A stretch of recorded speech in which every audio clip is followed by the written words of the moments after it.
est en train de se connecter, mon intervieweur de qualité. Voilà, comment ça va? Alors ce soir, j'ai vraiment l'honneur d'avoir Guillaume oui. Le Cantinier, oui. Qui est, on peut dire, une star des réseaux sociaux, il est quand même connu. Oui, on peut le dire. Hein. Je vais beaucoup moins être connu cet été, tu vas voir. Alors, on va tous oublier, mais je reviendrai en force. Il n'y a pas de problème. Bah, t'as le droit d'avoir une pause aussi, Travail dur. Oui, bah là c'est les vacances, donc beaucoup moins. Ouais, bah il faut se reposer aussi. Ouais. Donc toi, t'as commencé TikTok pendant la première période du Covid, c'est ça? Même avant le Covid. Avant, okay. Ouais, juste avant, mais je faisais pas du tout de vidéos de cantine avant. Ok. Et c'est vraiment cette période-là où tu as eu plus de temps pour commencer à travailler sur les vidéos et tout? Alors, pas du tout. J'ai commencé, alors c'était fin de Covid, j'ai vraiment créé ce compte-là en septembre 2021. Ok. Ouais. Et les vidéos de cantine ont commencé un peu avant sur mon autre compte et j'ai officialisé en 2021, en septembre 2021, donc ça va faire 3 ans. 3 ans. Ah bah ça va, en 3 ans, tu as réussi à faire une belle communauté quand même. Bravo. Ouais. Donc toi, tu es cuisinier, cantinier dans un lycée à Bressuire. C'est ça, ouais. Bressuire. C'est dans le 79. 7-9. Ok. Ça marche. Et donc, je pense que ce lycée, il commence à avoir une notoriété en particulier grâce à toi aussi. C'est ça, ouais. Les gens, ils se battent pas pour venir.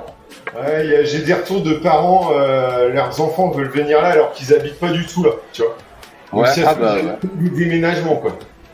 Ouais, bah c'est ce que je pense. J'aimerais bien que tu me parles de ton parcours avant d'être connu sous le nom de Guillaume Le Cantinier. Alors, est-ce qu'on commence quand je suis né ou après quand même? Après, ouais. Après?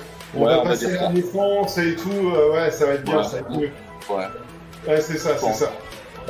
Commençons par le commencement. Ouais, quand j'avais 15 ans, je me suis dit, tiens, je vais travailler en restauration parce que je serai jamais au chômage. Comme ça, tu t'es dit, c'est ça ton idée initiale? Ouais, c'est ça. Non, mais c'est que j'avais des grands-parents qui s'auto-géraient au niveau de la nourriture. Donc ils avaient un potager, ma grand-mère elle cuisinait. Et à chaque fois qu'on allait chez mes grands-parents, mais on mangeait comme des rois, quoi. Et on mangeait beaucoup de légumes, du jardin. Donc ouais, c'est sûrement ce qui m'a donné envie après d'être cuisinier, ouais. Carrément. Ok, ouais, c'est vrai que j'ai aussi des souvenirs et je pense que beaucoup de gens, chez les grands-parents en général, on va là-bas et ils mangent bien. Ouais, c'est ça. Du coup, alors j'ai fait des études de restauration classique, tu vois, le bac technologie hôtellerie-restauration, j'ai fait un peu tout du service de la réception, de tout. Mes premiers stages, c'était vraiment, j'ai cassé 25 000 verres, j'étais pas doué, j'étais très timide. J'étais tout ce qui me ressemble pas, quoi. Et puis après, je me suis spécialisé en cuisine. J'ai fait un BEP CAP en apprentissage. Et après, j'ai voyagé un petit peu, Strasbourg, Angleterre. J'ai vu pas mal de trucs. J'ai fait du traiteur. Après, j'ai pas mal travaillé en restauration traditionnelle. J'ai été chef pendant une bonne dizaine d'années dans un resto traditionnel, avant d'atterrir en cantine en 2014. Ok. Bah, c'était ma question suivante, donc c'est très bien. J'en suis si. Et là, je suis en train d'émincer un oignon. Ok. Et on va pleurer ou pas? Non. C'est un petit oignon, non, il n'y a pas de risque, non. C'est un oignon pauvre en plus. Donc, non, ça va. C'est bon. Les gens, pas besoin des mouchoirs. Alors, je voulais poser la question, il y a un événement, une personne en particulier qui a déclenché cette passion en toi, donc c'est un peu l'image des grands-parents, c'est ça? Ouais, c'est ça, ouais. Ouais, c'est les grands-parents, même avec mon père, je faisais pas mal de gâteaux quand j'étais petit. Voilà, une recette que je me souviens, pourtant c'est une recette hyper classique, mais c'est le gâteau yaourt, on faisait beaucoup des gâteaux yaourt. Donc, ouais. Après, j'ai pas d'image connue de. Tu sais, j'ai personne qui m'a donné envie de faire à manger, genre des grands chefs ou des choses comme ça. C'est pas. C'est pas une image professionnelle qui t'a. On allait très très peu au restaurant quand j'étais petit. Les seuls restaurants que je fréquentais, c'était McDo et Flunch. Voilà. Comment ton travail en tant que créateur de contenu influence ta vie personnelle et professionnelle? C'est une question philosophique, là. Non, elle influence. En fait, tout ce que je fais en création de contenu, quand je fais des lives, vous remarquerez qu'il n'y a jamais mes enfants, déjà sur mes vidéos. Je ne parle pas de ma vie privée, enfin très peu. Même sur Instagram, en story, quand je pars en vacances ou après quand je participe à des événements comme des concerts, ouais, ça peut arriver. Mais sinon, je dévoile très peu ma vie privée sur les réseaux sociaux. Et quand je fais un live, là, il n'y a personne à la maison. C'est comme si j'étais célibataire. En fait, je mets une barrière entre ce que je fais sur les réseaux et ma vie privée. Ok. C'est pour les protéger eux? Ouais, pour pas les emmerder. Ouais, et puis même pour protéger les. Ouais, pour pas les emmerder, je pense surtout. C'est ça, même quand je fais des montages, je mets mon casque. Voilà, je leur partage pas tout ça en fait. Voilà, je le garde pour moi. Un peu peut-être pour les protéger ou pour pas les emmerder, je sais pas. Ouais. Ils s'intéressent comment? C'est lui. Alors, petite anecdote.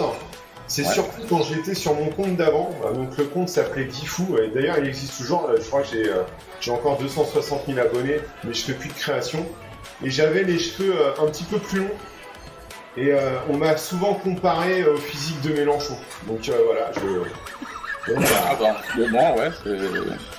c'est pas ouf, hein. Mais bon, c'est comme ça, je préfère, mais bon, il y a pire. Je sais pas. Peut-être. Okay. On ne parle pas de politique non plus. Hein, j'évite aussi les sujets sensibles. Moi aussi. C'est mieux. J'ai bien calmé. Une fois, j'ai calmé un maire d'un parti politique d'extrême qui oblige les enfants à manger de la viande, par exemple. Voilà. Donc ça, des fois, je remets un petit peu. Mais vite fait, comme ça. Ouais, mais je pense qu'il faut. Ouais. Mais sinon, tu les mets, comme tu disais, tu sépares ta famille, tes trucs, mais ils s'intéressent quand même à ce que tu fais ou pas du tout? Ah oui, ils s'intéressent à ce que je fais. Oui, bien sûr. Il y a un intérêt. Ouais. C'est pour ça que je fais pas non plus n'importe quoi. Ok. Bon, moi j'ai de la chance à ce niveau-là, je peux me permettre 2-3 parce que bon, ma famille comprend pas grand-chose aux réseaux sociaux, donc ça va. Pour le moment, je suis safe. Les réseaux sociaux, c'est ça. Avec la vie privée, faut bien l'amener, faut bien le vendre, quoi. Sinon, est-ce que tu as un défi particulier que tu as rencontré en travaillant dans la cuisine scolaire ou en créant du contenu sur TikTok? Vraiment un truc, un souvenir, une anecdote, quelque chose qui était vraiment complexe à mettre en place à la cantine? En fait, non.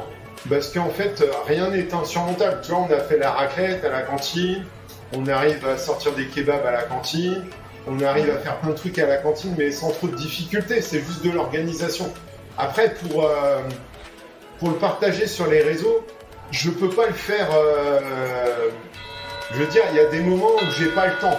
Je vais pas avoir le temps de faire des prises de vue, et il y a des recettes, et c'est aussi une des raisons où on me demande souvent des recettes suite à mes vidéos.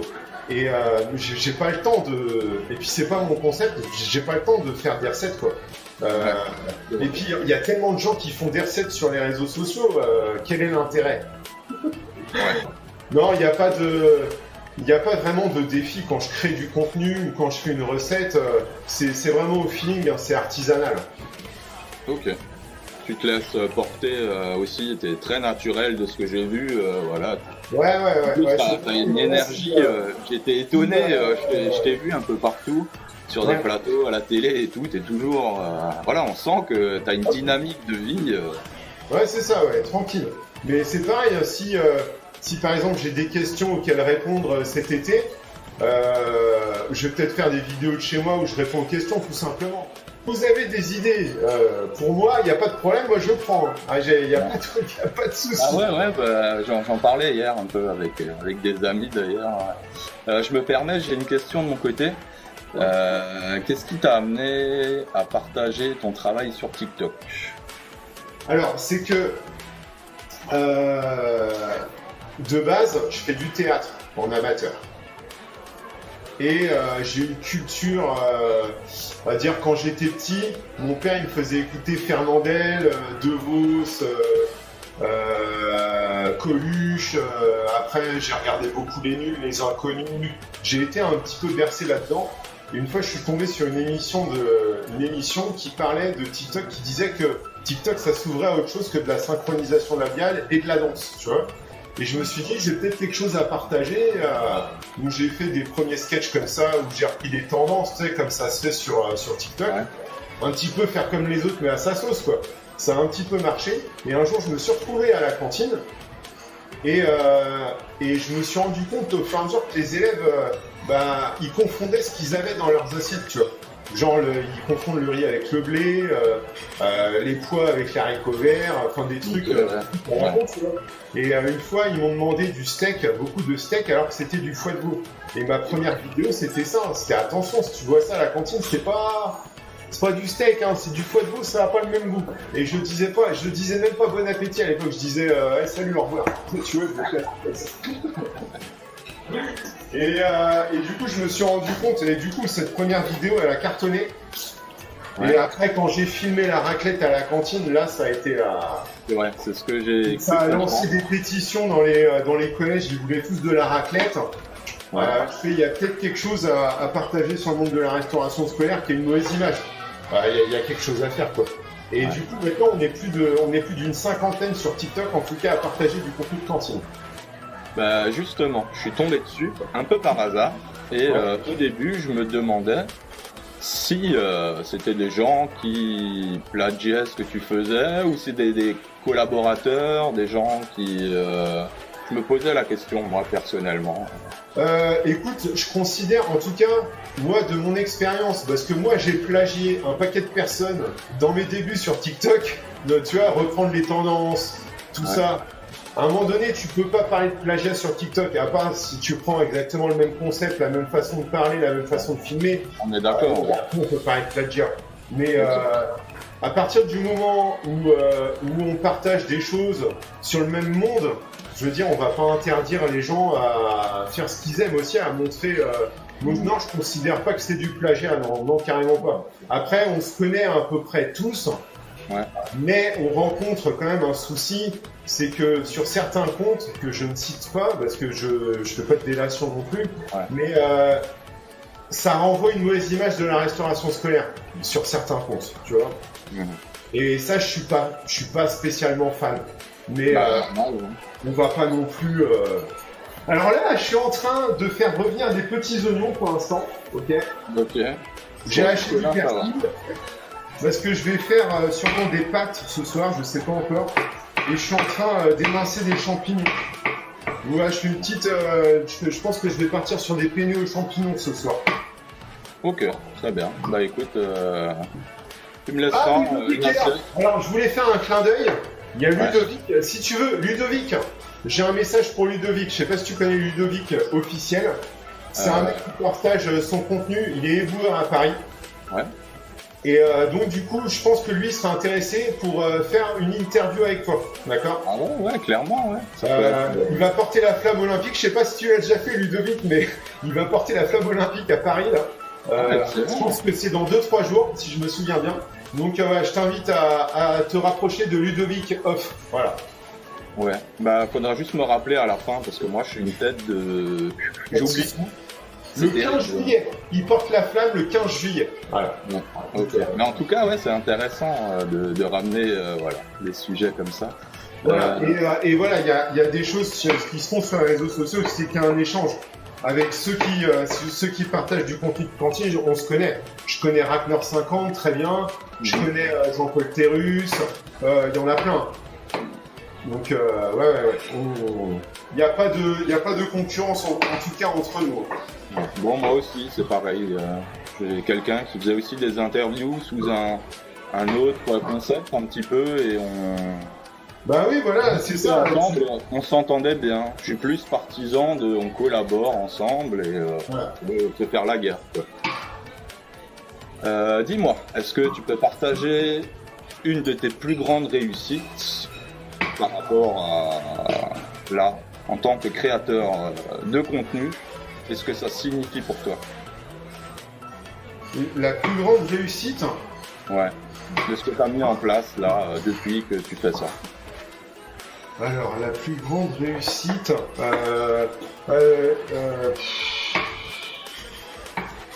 attends, je suis en train de réfléchir, mais si, en fait, c'est pas encore fait. Ouais. Et c'est une information exclusive. Mais attends, alors, si tu veux bien, parce que j'ai une rubrique info exclusive que tu n'as jamais dévoilée chez personne d'autre. Parce que chez moi, je veux toujours au moins une info exclusive.